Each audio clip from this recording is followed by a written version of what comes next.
प्रभु यीशु में प्यारे बहन और भाइयों, आप सबको जय मसीह की। और मैं उम्मीद करता हूं कि आप सब लोग खुदा उनके फजल से ठीक होंगे और आप सबको पाम संडे की बहुत बहुत मुबारक। और आज की हम टीचिंग सर्विस शुरू करेंगे और उसका जो हमारा जो आज का जो सब्जेक्ट है टीचिंग सर्विस का वो है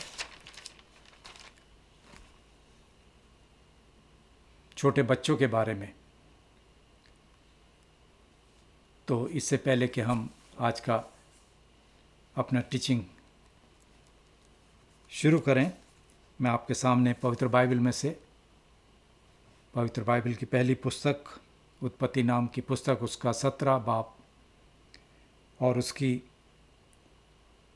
7 आयत, और उसके बाद प्रेरितों के काम उसका 2 अध्याय और उसकी 39 वर्स मैं आपके सामने पढ़ूंगा। सबसे पहले जेनेसिस चैप्टर 17 वर्स 7।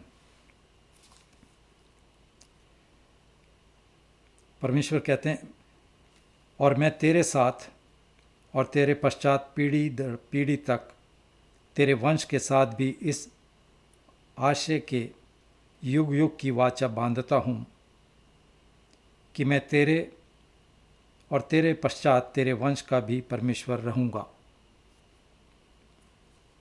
ये परमेश्वर का वचन है। अब मैं आपके सामने प्रेरितों के काम उसका 2 अध्याय और उसकी 39 आयत पढ़ूंगा। लिखा है, क्योंकि ये प्रतिज्ञा तुम और तुम्हारी संतानों और उन सब दूर दूर के लोगों के लिए भी है जिनको प्रभु हमारा परमेश्वर अपने पास बुलाएगा। ये परमेश्वर का वचन है। परमेश्वर का धन्यवाद हो। प्रभु में मेरे प्यारे बहन और भाइयों, आप सबको जय मसीह की। और मैं उम्मीद करता हूँ कि आप सब लोग प्रभु यीशु की कृपा से अच्छे होंगे। हमारी आज की स्टडी टीचिंग सर्विस का जो विषय है, सब्जेक्ट है, वो है कि मसीह विश्वासियों के बच्चों के बारे में क्या है जो परमेश्वर में सो जाते हैं या दूसरे शब्दों में मर जाते हैं। What about the children of believers who die in the infancy, जो बचपन में मर जाते हैं। आज का हमारा कैनन ऑफ डॉट के आर्टिकल के अध्याय, लेख के अध्याय, हमारे पास एक लेख है, आर्टिकल है, और ये आर्टिकल इस प्रश्न से संबंधित है। इस सवाल से ताल्लुक़ रखता है कि मसीह विश्वासियों के बच्चे के बारे में, कि मसीह विश्वासियों के बच्चों के विषय में क्या जिन्हें परमेश्वर बचपन में ही इस जीवन से अपने पास बुला लेते हैं, तो उनका क्या है। ये एक प्रश्न है। ये प्रश्न ये है कि क्या ये बच्चे बचाए गए हैं, और दूसरा, क्या वे स्वर्ग में जाते हैं। ये 2 प्रश्न हमारे सामने हैं कि मसीह विश्वासियों के बच्चे जो बचपन में ही परमेश्वर अपने पास बुला लेते हैं, क्या वो बच्चे जिनका बपतिस्मा भी नहीं हुआ, क्या वो बचाए जाते हैं। और दूसरा, क्या वे स्वर्ग में जाते हैं। तो आज हम इन 2 सवालों पर अपना ध्यान केंद्रित करेंगे, फोकस करेंगे। आज का जो हमारा आर्टिकल नंबर 17 है, वो हमें इस बात में शामिल करता है कि पवित्र बाइबल में विश्वास करने वाले मसीहों के लिए परिस्थितियाँ। और बहनों और भाइयों, ये लेख, ये आर्टिकल लगभग 400 साल पहले लिखा गया था, 400 years ago।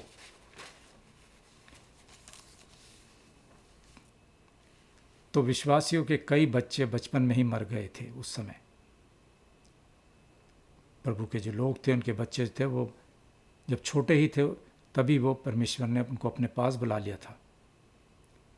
उस समय क्योंकि सही इलाज नहीं था, सही मेडिसिन नहीं थी, दवाइयाँ नहीं थी, और जैसे कि आज हमारे पास एडवांस टेक्नोलॉजी है, उस समय 400 साल पहले वो नहीं थी। और बीमारी बड़ी तेज़ी से उस समय फैलती थी। जैसे कि आज हम देखते हैं कोविड-19 की जो बीमारी है बड़ी तेज़ी से फैलती है, वैसे ही उस समय, मगर आज हमारे पास एडवांस टेक्नोलॉजी है, इसको रोकने के साधन हैं, मगर 400 साल पहले ऐसी कोई बात नहीं थी। इसलिए कई लोग, खासकर छोटे बच्चे, बचपन में ही मर जाते थे या परमेश्वर के पास चले जाते थे।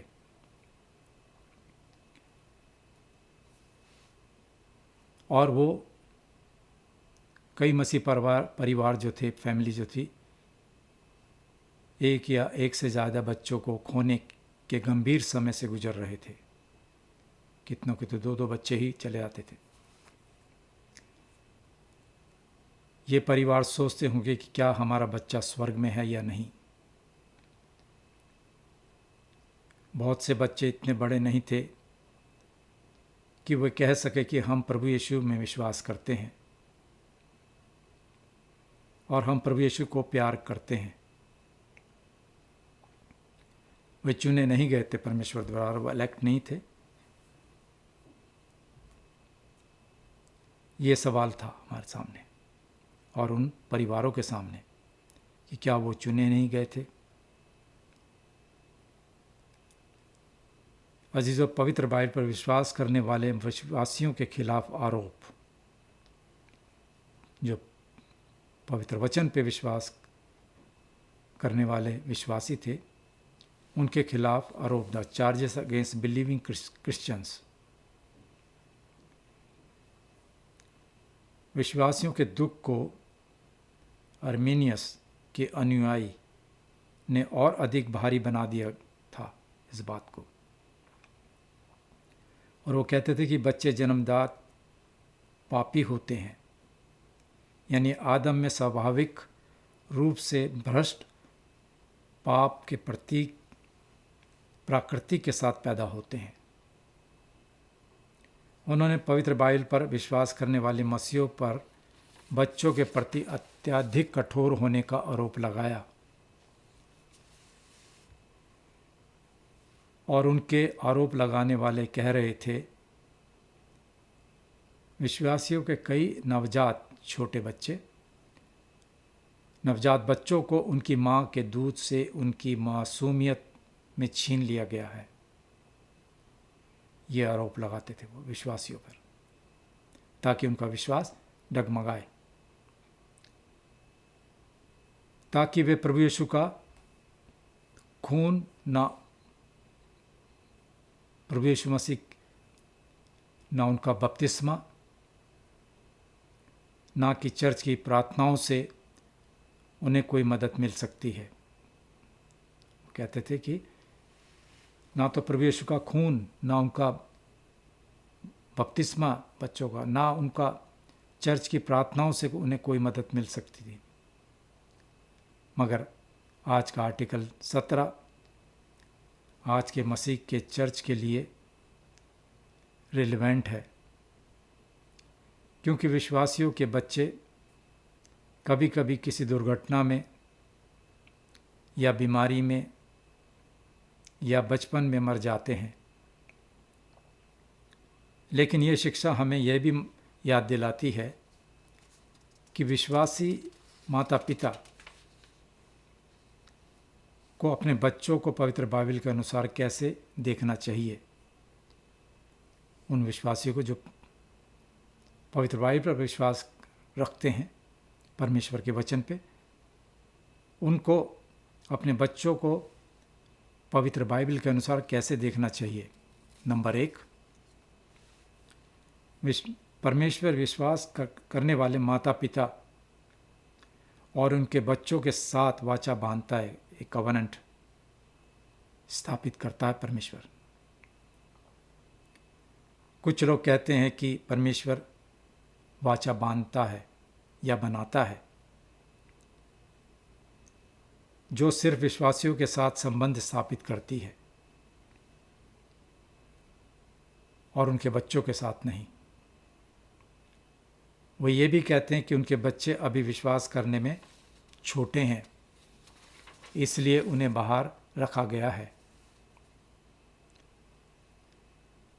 हकीकत में वास्तव में वे अविश्वासी माता पिता के बच्चों से अलग नहीं हैं।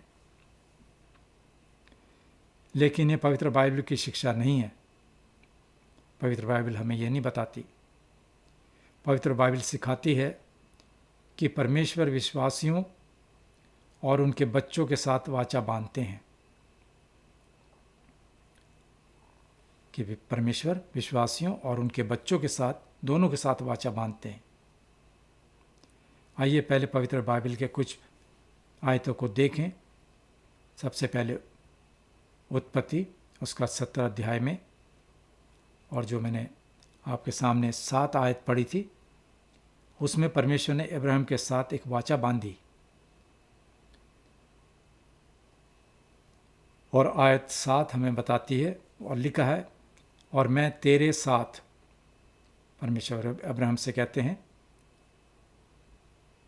और मैं तेरे साथ और तेरे बाद पीढ़ी पीढ़ी तक तेरे वंश के साथ भी इस आशय की युग युग की वाचा बांधता हूँ कि मैं तेरा और तेरे बाद तेरे वंश का भी परमेश्वर रहूँगा। तो परमेश्वर ने माता पिता के साथ साथ पूरे वंश के साथ रहने का भी वायदा किया। और अजीजों, यही वजह है, यही कारण है कि इब्राहिम और उसके बच्चों को उस वाचा का निशान प्राप्त करना पड़ा, जो कि पुराने नियम में जिसको हम खतना कहते थे, क्योंकि बच्चे भी वाचा के हैं। उन्हें परमेश्वर की मोहर यानी निशान प्राप्त करना चाहिए। उत्पत्ति 7 बाब की 11 आयत। वे भी परमेश्वर के हैं बच्चे। परमेश्वर के वायदे उनसे हैं। प्रभु यीशु के आने पर पवित्र बाइबल की शिक्षा नहीं बदली। परमेश्वर ने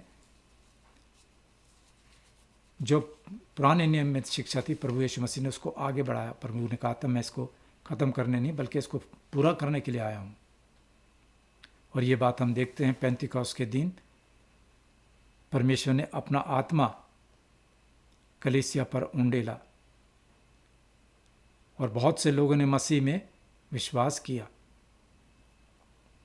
अगर हम प्रेरितों के काम उसका 2 बाब और उसकी 38 और 39 आयत, acts of apostle chapter 2 versus 38 and 39 को अगर हम देखें, और जिसमें प्रेरित पतरस ने इन नए विश्वासियों से क्या कहा। पतरस ने कहा सुनने वालों से कि मन फिराओ और तुम में से हर एक अपने अपने पापों की क्षमा के लिए प्रभु यीशु मसीह के नाम से बपतिस्मा ले, तो तुम पवित्र आत्मा का दान पाओगे।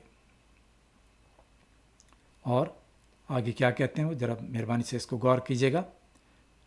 वो कहते हैं आगे, क्योंकि ये प्रतिज्ञा तुम और तुम्हारी संतानों और उन सब दूर दूर के लोगों के लिए भी है जिनको प्रभु हमारा परमेश्वर अपने पास बुलाएगा। आमीन। क्योंकि विश्वासियों के बच्चे भी वाचा में शामिल हैं, उन्हें परमेश्वर की मोहर यानी निशान प्राप्त करना चाहिए।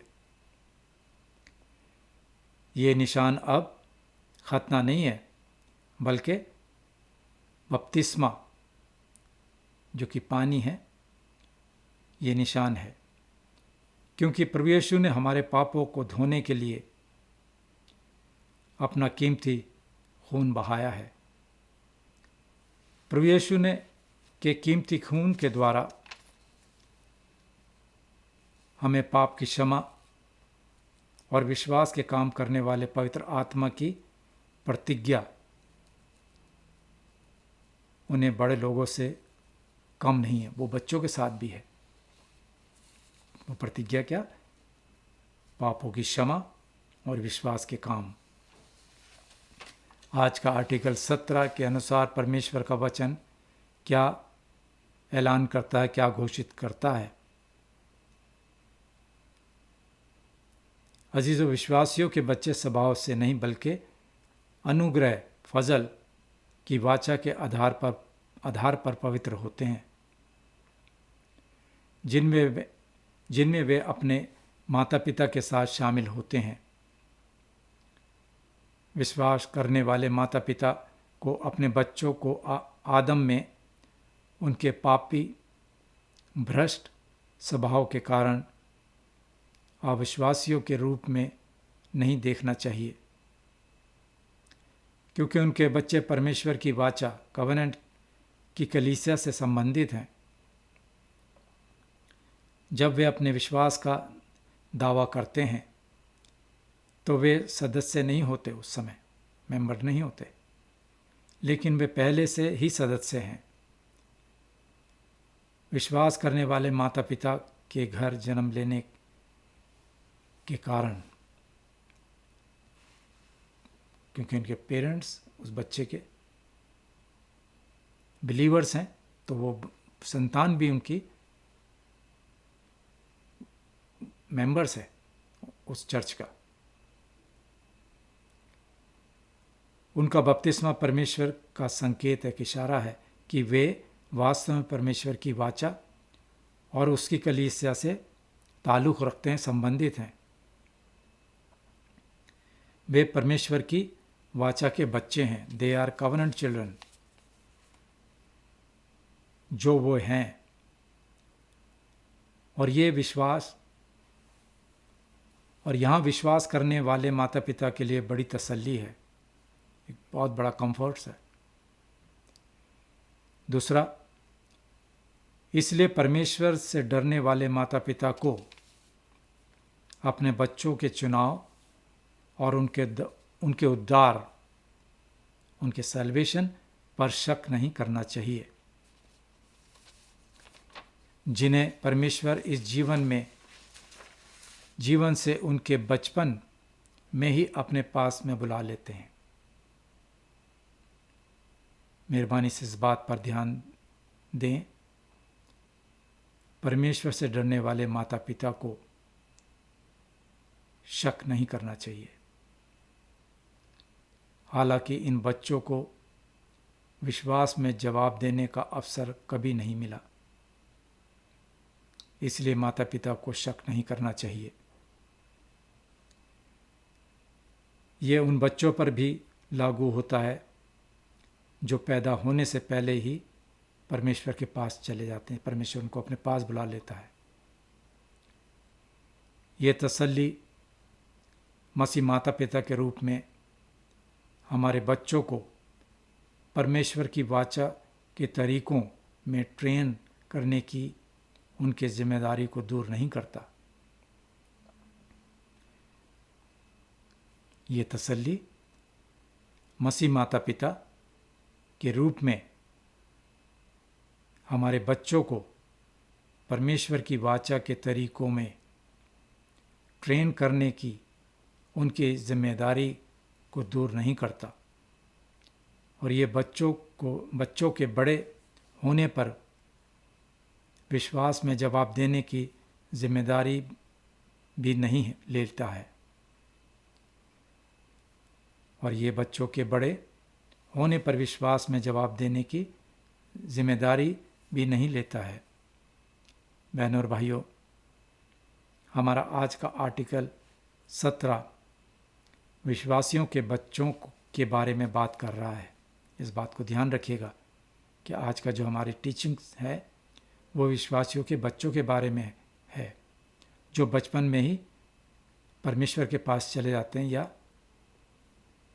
सीधी भाषा में इस दुनिया से चले जाते हैं, मर जाते हैं।